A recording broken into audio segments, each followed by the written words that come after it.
For 14-year-old Mia Wilson, this is a daily routine. So her main diagnosis is she has a critical heart defect. Mia does spend time boating, going to concerts, having fun. She has had to endure daily treatments and procedures her whole life. How do I do this?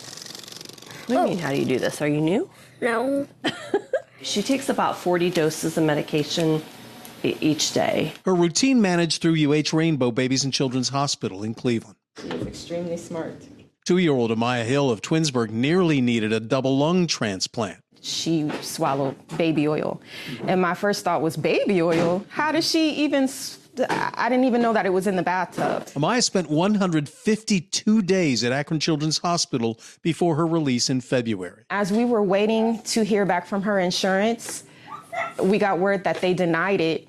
But that very same day was the day that she started to get better and better. What Mia and Amaya have in common is that both have benefited from Medicaid. I mean, with over half of our business with Medicaid, we pay a lot of attention when they start talking about Medicaid cuts. Akron Children's Hospital CEO says proposed cuts to Medicaid in Washington could be devastating. We understand the need to balance the budget and be responsible with resources, but we really don't want to see that done by cutting into the future of our country, our kids' health. The United States House of Representatives has already passed a budget bill that reportedly cuts $600 billion from Medicaid, reducing enrollment by millions of people.